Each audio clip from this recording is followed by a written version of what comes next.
यार भज्जी, इन गांव वाले ने तो हमारी सगरी इज्जत गू के नीचे दबा दी। अरे हमने क्या क्या नहीं किया इन गांव वालों के लिए।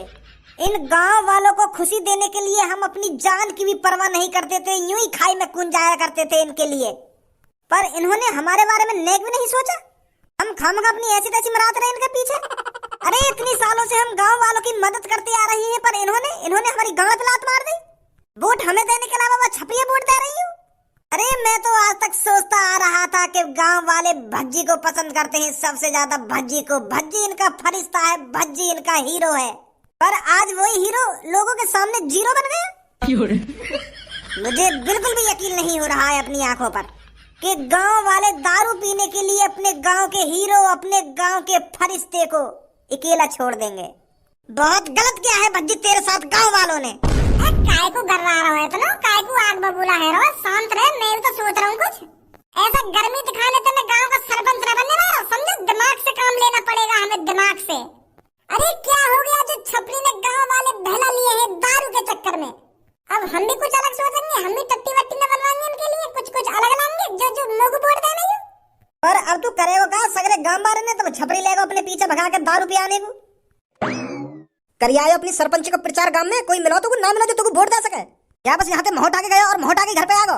तेरे गांव वाले तुझको वोट देंगे या नहीं देंगे? तू तो इनको हीरो कहिए, तू तो इनका फरिश्ता कहिए, तो कोई वोट देंगे गांव वाले, है ना? वो पापा, तेरी शकल देख के तो लगना रहा कि गांव में तो एक भी वोट मिलेगी। सही कह रहे पापा तुम। आज पता चला है मुझको गांव वालों की नजरों में भज्जी की कोई इज्जत नहीं है। अरे मैं तो इतनी सालों से इनकी मदद करता आ रहा था, ये सोच करके गांव वाले मेरी इज्जत करेंगे, पर यूं तो मेरी लोड़ा भी इज्जत न कर रहे। एक चोर के पीछे चले गए मेरे को वोट देने के लिए दारू के चक्कर में। वह छपरी ने गांव वाले को दारू का लालच का दिया, वो तो सास के यूं ही भाग गए पीछे। पर पापा आपका बेटा भज्जी उनके लिए लैट्रिन बनवाना चाहता था। मैं नहीं चाहता था कि वो खुले में हगे, वो चार दीवारी के पीछे लैट्रिन में हगे। पर उन्हें मेरी बात का लोड़ा भी फर्क न पड़ रहा। वो तो सास के चामी ना है कि हमारे घर में लैट्रिन बने, वो तो खेत में हगने के लिए राजी है। मैंने तो पापा उनसे ये भी कहा था कि मैं आपके गांव को दुबई जैसा बना दूंगा, पर उनके कानन में तो जो ही ना रहेंगे मेरी बात न सुन के। दारू पिया इनको, दारू पिया और सास के बुड्ढन की शादी करवा, तब वोट देंगे लोगों को। क्या बुड्ढन की शादी करवा? हाँ, एक बुड्ढा में तो यूं कह रहा कि मेरी तो शादी न हुई है, मेरे तो बालक बच्चे हैं ही ना, तो मैं क्या करूंगा तुमको वोट देके। तो इतने में ही वह चोर ने बात यूं कह दी कि चाचा मैं करवाऊंगा तुम्हारी शादी, मैं बनवाऊंगा तुम्हारी सुहागरात। तो सास का वो बुड्ढा वह वोट देने को राजी है। पापा ये गांव गलत रास्ते पर जा रहा है, गलत दिशा में भटक गया है ये गांव। गांव वाले चाहते नहीं है हमारे गांव में तरक्की हो। पौवा मांग रहे पौवा। मैंने तो उनसे कहा था कि मैं आपके लिए बादाम मुनक्का छुआरे ला कर दूंगा। ये पौवा तो आपका शरीर बिगाड़ेगा और बादाम मुनक्का छुआरे आपका शरीर बनाएंगे। पर न्यो करे पौवा ही चाहिए। अब भज्जी सरपंच तब जीतेगा जब मैं उनको झिक्के दारू पिलाऊंगा। अब तुम्हें बताओ भज्जी ऐसा कैसे कर सकता है? ऐसे अपने से बुजुर्ग को दारू पिला सकता है भज्जी? ऐसे हमारे गांव की तरक्की है जाएगी दारू पिया के हैं? गांव की सड़कें बन जाएंगी ऐसे? अरे बेटा तेरी कोई गलती नहीं है, समझ रहा हूँ मैं तेरी फीलिंगों को। ए पापा तुम भी आगे दर्द भरी बातों में डूब गए। यूं तुमको अपनी दर्द भरी बातों के दलदल में डुबाया जा रहा है और तुम डूबते जा रहे हो। अरे तुम्हारा चूतिया बनाने की कोशिश कर रहा है ये। तुम्हारी तरह गांव वाले भी अच्छी तरीके से जानते हैं कि ये कितना कमीना, कितना नालायक और कितना बेवकूफ है। इसलिए तो गांव वाले को वोट न दे रहे हैं और ये तुम्हारे सामने यहाँ पे आके कहानी बना रहा है जो तुम को सपोर्ट कर सके। समझो पापा, कुछ समझो। भज्जी है ये, भज्जी कैसे भी चूतिया बना सकता है हमारा ये। ओए मेरे बड़े भाई, पहले तेरा कभी चूतिया बना दिया होगा भज्जी ने, पर आज भज्जी सच बोल रहा है, आज चूतिया नहीं बना रहा है तेरा। अरे आज भज्जी के साथ जो घटना हुई है, भज्जी उसकी सच्चाई बता रहा है तुम्हें कि गांव किस दिशा में जा रहा है। गांव के लोगों को अपनी गांव की तरक्की की कोई परवाह नहीं है। वो चाहते ही नहीं है कि हमारे गांव में एक इंटेलिजेंट सरपंच आए। उन्हें तो मूत मारा चाहिए, जो उन लोगों को भी मूत पियाता रहे और खुद भी मूत पीता रहे और एक साथ मिलकर नाली में पड़े रहने, ऐसे चाहे गांव वाले। तो कुछ शर्म तो आना रही होगी, तो गांव वालों के लिए इतना गलत सलत बोल रहा है। अरे कौन नहीं चाहता पक्के मकानों में रहना, कौन नहीं चाहता लैट्रिन में हगना, और कौन नहीं चाहता अपने गांव की तरक्की। अरे यहाँ गांव का कोई भी लोग नहीं चाहते गांव की तरक्की। यहाँ गांव के लोग बस दारू पीने के लिए तैयार है और नाली में लुढ़कने के लिए तैयार है। गांव के लोगों में से कोई नहीं चाहता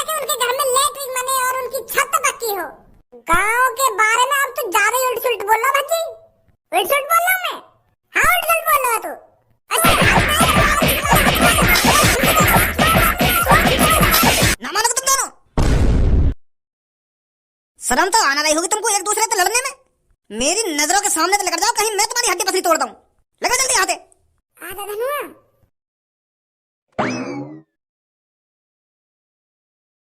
कालिया बॉस, आप यहाँ चैन की नींद सो रहे हो और छपरी गांव के लोगों को बहला फसला रहा है। अरे छपरी गांव की सरपंच लड़ रहा है। वो 2 कौड़ी का छपरी आपसे ऊपर निकलना चाहता है, आपसे ऊपर, पर उसे नहीं पता कालिया से ऊपर निकलने का अंजाम क्या होता है। वो गांव का सरपंच बनकर आपको नीचे दिखाना चाहता है। मेरे कालिया बॉस, मैंने छपरी को अपनी खुली आंखों से देखा है लोगों को पौवा पिलाते हुए। उनको पौवा पिलाते हुए कह रहा है कि आप सबको मेरे को ही वोट देनी है, मेरे को ही सरपंच जितानी है। बॉस, अगर गलती से भी छपरी इस गांव का सरपंच बन गया ना, तो उसकी नजरों में आपकी कोई इज्जत नहीं रहेगी। तो इसलिए आपको जल्दी ही कुछ सोचना पड़ेगा। कहाँ से मिली है तुझे ये खबर? बॉस, कहाँ से मिली है? मैं बताता रहूँ, मैं अपनी खुली आंखों से देखता आ रहा हूँ छपरी को। वो गांव के हर एक लोगों को दारू पियाकर बहला फुसला रहा है और उनसे कह रहा है कि गांव का सरपंच मैं ही बनना चाहिए आपकी बार। झिक्का दारू पिया रहा छपरी गांव वाले ने। ऐसा तो आपको खौफ पूरा खत्म हो जाएगा गांव में से। ऐसे हाथ पे हाथ रखकर मत बैठ रहिए बॉस, आप कुछ सोचिए, कुछ करिए जल्दी से जल्दी।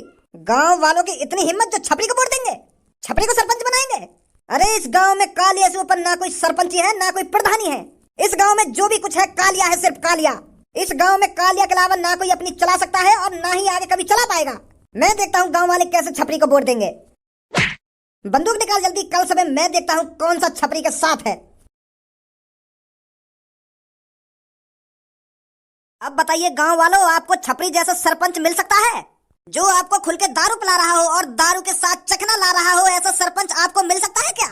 अरे ऐसा सरपंच 500-600 सालों में एक बार पैदा होता है, जो आपको झिक के दारू पिलाए और दारू के साथ साथ पिज्जा खिलाए। पिज्जा कभी खाया था आपने पिज्जा?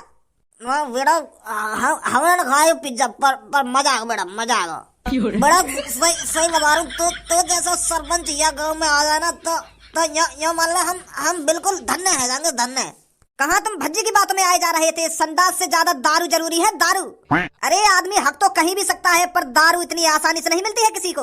गरीब आदमी को दारू पीने के लिए दिन रात मेहनत करनी पड़ती है, पैसे कमाने पड़ती है, तब जाकर वो एक क्वार्टर खरीद पाता है और उस क्वार्टर को 1-2 हफ्ते चलाता है। पर छपरी की सरपंची में जब चाहे आप दारू पी सकते हो, जब चाहे आप दारू पी के नाली में डुबकी लगा सकते हो, जब चाहे आप अपनी लुंगी में हक सकते हो। तो बताइए संडास की क्या जरूरत है आपको?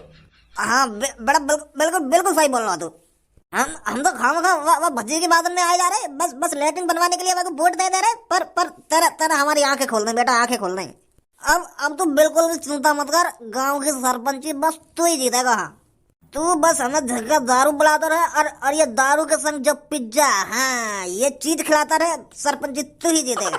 अरे गांव में कितने भी सरपंची पर खड़े हो जाएं, पर हम तेरे को जिताएंगे, तेरे को, अगर तू हमें ऐसे ही दारू पिलाता रहा। बहुत बढ़िया, बहुत अच्छे। अरे यही तो मैं सुनना चाहता था आपके मुंह से। अब जो आपके अंदर जोश है, जब तक आप वोट नहीं दे देते तब तक यही जोश होना चाहिए आपके अंदर। कोई भी आपको अपनी बातों में बहला फुसलाए, पर आपको उसकी बातों में नहीं आना है। उस आदमी से छाती ठोक कर कह देना कि आपकी बार सरपंची पे सिर्फ छपरी ही आएगा, छपरी।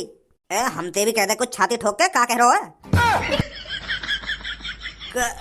कालिया तू, अरे बड़ी दारू पिलाई जा रही है गांव वालों को। अरे छपरी, तू तो कालिया से भी बड़ा बनने चला है, पर शायद तू ये भूल गया है इस गांव में सिर्फ कालिया ही सबसे बड़ा है। इस गांव में ना कोई सरपंच आ सकता है, ना कोई प्रधान आ सकता है, सिर्फ कालिया आ सकता है इस गांव में, वो भी लूटपाट करने। इतना सब कुछ जानने के बाद भी तूने इतनी हिम्मत दिखाई जो गांव में सरपंची के लिए लड़ने चला। कालिया तेरे दिमाग में नहीं आया क्या? तूने बिल्कुल भी नहीं सोचा अगर तू गांव की सरपंची पे खड़ा होगा तो कालिया तेरे साथ क्या करेगा? कालिया मेरी बात तो समझ। मैं गांव की सरपंची सिर्फ तेरे लिए ही तो लड़ रहा हूँ। मैं तोते ऊपर काय को करना चाह रहा हूँ। मैं गांव की सरपंची तेरे लिए लड़ रहा हूँ। अच्छा, तो तू मेरे लिए गांव की सरपंची लड़ रहा था? अगर तू मेरे लिए गांव की सरपंची लड़ रहा था तो मुझे अब तक ये बात क्यों नहीं पता चली? वो तो मैं कालिया तो को सरप्राइज देना चाहता था। मैं तो यूं सोच रहा हूँ कि मैं एक बार गांव की सरपंची जीत जाऊं, फिर कालिया को खुशखबरी दूंगा जाकर।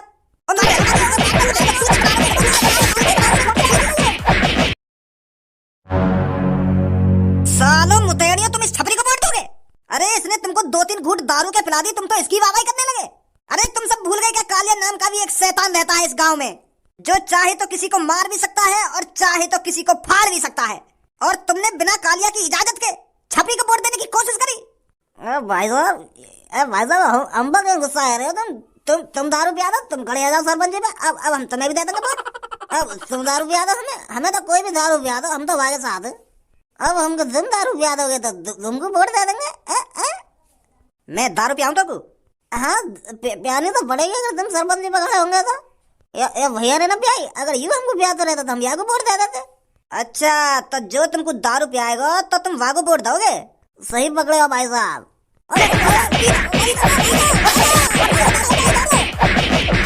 मारो मत यार, मारो मत। तुम यही वोट ले लीजिए, हम पता है हमें मत पिया कुछ भी, यही वोट ले लो हमसे। तुम खड़े हो जाओ, यही वोट दे देंगे तुमको, पर मारो मत भाई साहब, मारो मत। क्यों एक बार में उतर गई सकरी? अभी तो उतर गई 2-3 घूसन में, अब तो शुद्ध बोलने लगा तू। अब कालिया भी सरपंची पे खड़ा होगा अगर मेरे अलावा तुमने किसी और को वोट देने की कोशिश करी तो तुम तो जानते हो कालिया क्या कर सकता है तुम्हारे साथ, क्या नहीं कर सकता। हाँ ठीक है भाई साहब, तुम ले लीजिए वोट। वोट मुझे ही मिलनी चाहिए, सुनी तुमने? भाई साहब कहते रहे तुम्हें ये वोट मिलेगी, तुम चिंता मत करो। तुम कुछ मत खाएंगे हमको ना कुछ पियेंगे, तुम्हें मिलेगी अब तो वोट। आजा गंजे क्या धोखा दिया सास के गांव वाले ने। अब मेरा मुंह तोड़ है गांव के सरपंच। अरे मैं तो सोच रहा हूँ कि मैं गांव का सरपंच बन जाऊंगा तो मैं गांव वाले की मदद कर दूंगा। ये सास के कितने गरीब है, और अब पता चल रही है कि ये गरीब सास के गरीब ही रहने चाहिए। मैं सोच रहा हूँ इनको घर पक्का बना दूंगा, इनकी रोड पक्की करवा दूंगा, इनके घर में लेटरिन बनवा दूंगा। पर पड़ी सास के मुंह पे मर गई। भाग्य में छपरी के पीछे का मुंह तकी में। इनने यूं भी ना सोची कि भज्जी हमारे लिए क्या क्या करवाएगा, फिर भी यूं भाग्य के पीछे। बनाओ सास के वो छपरी ये गांव का सरपंच। जब सरपंच बनकर तुम्हारी उल्टी लेगो ना ये तब पता चलेगी तुमको। और जब तुम भज्जी के पास आए भागे भागे मैं और काटूंगा तुम्हें। बहुत कर ली तुम्हारी सेवा। सही कह रहे हो यार भज्जी, तू जब छपरी इनकी ऐसी तैसी मारेगा ना तब आँख खुलेंगी इनकी। उरे यू हमारी तरफ तो नेक भी ना सोच रहे। 8-9 साल से हम इनकी मदद करते आए, इनसे चोट डाकुन से बचाते आए, फिर भी ये छपरी के पीछे भाग गए। वह छपरी ने इनकी कितनी बार ऐसी तैसी मारी है, फिर भी दारू के चक्कर में वही के पीछे भाग गई। मोह लगा सास के में दिमाग ही न दिखे ने एक भी। सही है, मत लड़ तू काम की सरपंच, मत बन सरपंच। और कुछ सोचेंगे हम अपनी तरक्की के लिए। अरे बेटा भज्जी तू यहाँ पर है? बेटा हम तेरे साथ हैं, हम तेरे को ही वोट देंगे। हम गांव वाले थोड़ा भटक गए थे दारू के चक्कर में। वह सास के छपरी ने हमें खूब दारू पियाई और फिर वहाँ पे एक और ढींगरा आगे बातें भी वाने वागी भी थूचे थी, फिर हमारी भी थूचे थी। सगली दारू उतार दी मैंने 2 सेकंड में ही। तो तब जाके हमारी आंख खुली कि गुंडन को वोट देने में कोई फायदा नहीं है। यू तो सास के हमें बर्बाद कर देंगे। बेटा तू सही था, तू सही सोच रख रहा था गांव वालों के लिए। पर फिर भी हम तेरे को छोड़कर उसके साथ चले गए। हम बेटा माफी मांगते हैं तेरे से। पर भज्जी बेटा तू चिंता मत कर, हम तेरे साथ हैं। हमें तेरा ऑफर मंजूर है। तू हमारे घर का संडास बनवाना और हमारे घर की छत पक्की करवाना और क्या बोल रहा था तू? मियां खलीफा जैसी बिल्डिंग बनवाएगा हमारे गांव में और हमारे गांव को दुबई जैसा बना देगा। हम बहुत खुश होंगे बेटा अगर तू गांव की सरपंच जीते। अब मेरा मुंह खड़ा है गांव की सरपंची पे। नहीं सास के बुड्ढे, जितनी तुम्हारी उम्र बढ़ती जा रही है ना वही साल तो तुम्हारा दिमाग भी बुड्ढा है तो जा रहा है। नेक भी दिमाग पे जोर न डालना चाह रहे तुम। अरे मैं तुम्हारे लिए इतने अच्छे ऑफर लाया, फिर भी तुम मूत पीने के चक्कर में वह छपरी के पीछे भाग गए। देखो मैं सोची भज्जी के बारे में। तुमने बीच चौराहे पर भज्जी की बेइज्जती करी है। भज्जी की बेइज्जती जो 9-10 सालों से तुम्हारी मदद करता आ रहा था उसकी बेइज्जती करी तुमने। पर अब भज्जी ने ठान लिया है, भज्जी अब कोई सरपंची नहीं लड़ेगा। ना तो बच्चे उनको वोट देनी है। अब बेटा एक और चोर आ गया काले नाम का, वो भी सरपंची पे खड़ा है। वह छपरी के थूत छेद और हमारी भी थूत छेदी संग की संग। और यूं कह रहा है हम तो कुछ ना खवाएंगे और ना कुछ पिवाएंगे और तुम मोह कोई वोट दोगे, ऐसे कह रहा हमसे। अब बेटा बता क्या करें हम? अब मोह का बता क्या करोगे तुम, क्या ना कराओगे? आधा बनवा में छेद छाप दूंगा कैसे में। या बात है, ध्यान रखिए वो छपरी से ज्यादा कालिया खतरनाक है, तुम्हारी तेल लगा के मारेगा। अब तो हम बुरे फंस गए। पहले ही हम या भज्जी को वोट देने को तैयार है जाते तो आज ये नौबत ना आती। भज्जी है बस या गांव में जो कालिया जैसे वह चोर को ठिकाने लगा सके। पर अब यू तो खड़ा ही रहे ना सरपंची पे। हमें मादर चोद निकले जो दारू पीने के चक्कर में वागे पीछे भाग गए। अब कैसे मनाएंगे भज्जी? है यू तो गुस्सा में और साफ साफ मने कर रहा है कि मैंने खड़ा है गांव की सरपंची पे। गुस्सा है ना भी जायज है। हमने या के संग गलत जो करो है ऐसा ना करना चाहिए हमें भज्जी के संग। अब एक ही रास्ता है, हमें अब भज्जी के पापन से बात करनी पड़ेगी। भज्जी के पापन से बात कर हमें भज्जी को दोबारा मनवाना पड़ेगा सरपंची पे खड़े होने के लिए। भज्जी के पापा ही मना सकते हैं भज्जी को अब। हाँ बात में तो दम है तेरे। पर वह चोर कालिया पता चल गई तो वो सास को हमारे संग कुछ करना देवे। अगर वह पता चल गई ना कि हम भज्जी के घर पे गए भज्जी को सरपंच पे खड़ो कराने के लिए तो हमारे संग कुछ गलत ना कर दे वो। अरे अब जो होगा देखा जाएगा, चलो भज्जी के घर पर।